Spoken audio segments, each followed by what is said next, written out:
Hi there, welcome to this edition of PMAT Live. I'm so glad you're here. I asked on Facebook a few days ago what kind of video you would be interested in seeing, and pretty much everybody said, pie crust please. So I am here to talk about pie crust, and not only talk about it, but I'm going to make some.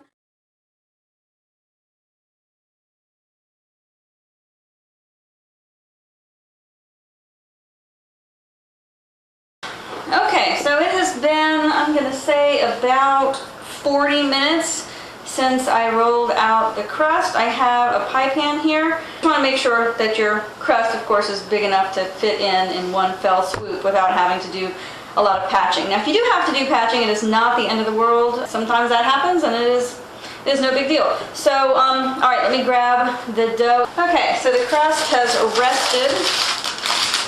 Let me show you. It's rested in the fridge, as I said, for 40 minutes. You will note, hopefully, that there's a lot of butter, just hunks of butter sitting there in the crust. That is perfectly fine. That's really what we want. I'm going to turn it over. There's a little piece that's going to fall off. I'm going to turn that over.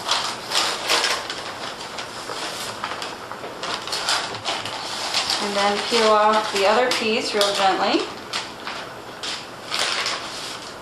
And as you can see, he's still pretty firm, so he is just sitting on top, but as he warms up in the fairly warm kitchen, the dough will sort of slump down into the pie pan. And I am just going to let it do that.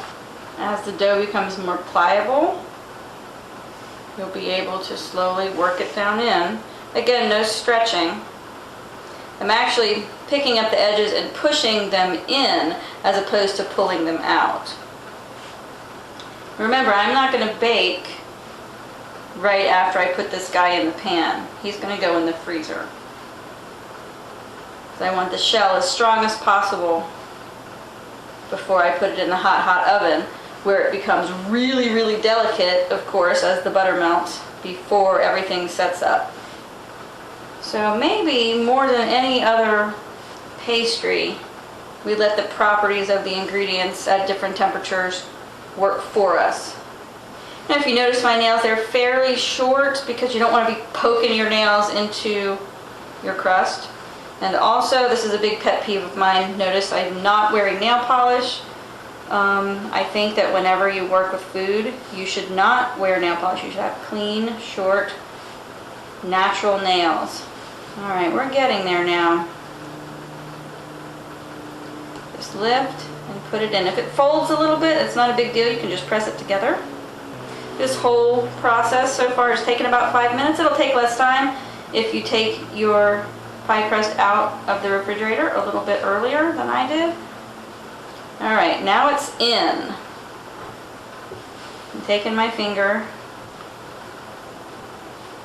and making sure that the crust is touching the pie pan in the crease where the bottom meets the sides, all the way around. Again, I'm not stretching, I'm lifting and pushing down in on the edges of this crust. See, it's really soft now. This is another reason why we're going to go right back, not into the fridge, but into the freezer with this guy once we have him the way we like him. Okay, so he's in all the way around, touching the bottom edge all the way around. There was no pulling or tugging. There was just some gentle pushing and arranging, I guess. Some pressing. There is no pulling in pie crust. Now this is going to be a single crust pie. And no, I haven't quite decided what I'm going to put in him yet, but that's alright. I'm going to take the leftover, the excess rather, and tuck it underneath what's already there. I'm building up that edge to make it thick. It's going to be twice as thick, roughly, as what is lining the pan. If you don't have enough in some places to fold it under, That's not the end of the world either. You just sort of mush it around with your fingers a little bit. But in the places where you do have enough, go ahead and just tuck it under. Maybe you can see this part. See? It's going to pick it up and roll it under. It's coming out to and just a little bit past the edge of my pie plate. Remember how we said earlier? It's going to help to keep it from shrinking. And just so you know, this butter is very, very soft right now, but I'm going to continue working. I don't think it's going to hurt anything. Beautiful pie crust. We're almost done. Almost all the way around. Alright, now I am no pie maven. Like I said, I rarely make pie. I rarely make pie crust.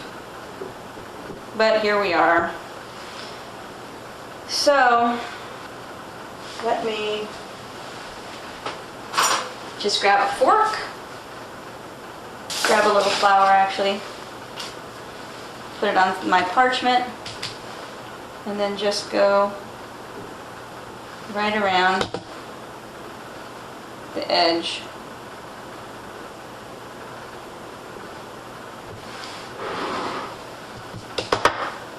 Again, it might not be the most gloriously beautiful pie crust, but you know what? It's going to taste wonderful. We know that it's going to be tender because we did not overwork it. We know it's not going to shrink because we did not pull on it, and we certainly did not add too much water to it. And do you notice how much more hydrated it looks? It looks like pie crust. You might not have believed me earlier. You might say, oh Jen, I don't know. Looks a little dry. But I think we have done a good job here. So I'm going to throw this guy in the freezer just the way he is, just naked. I'm not going to cover him or anything, for a good 30 or 45 minutes. Make sure he's good and frozen. And then I'll be back. Alright guys. Okay, so the pie crust has been in the oven for roughly an hour-ish. I'm going to take this sharp little knife. I'm going to poke little holes all into this pie crust because I'm going to be blind baking. So I want there to be a way for the steam to escape. A lot of people tell you to use a fork. I don't suggest using a fork just because the ends of the tines are actually, if you look at them, they're kind of like little squares. So they poke like huge holes and not just tiny little slits. And your filling could leak out. So just use a sharp little knife. Now I'm going to line, just like I told you guys earlier, I like to use saran wrap for blind baking.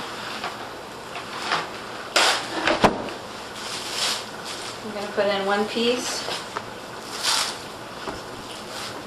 this way. And I'll put another piece across it, perpendicular to it. So there's plenty overhang. Alright. I've got chickpeas, but you know what? I bet I don't have enough.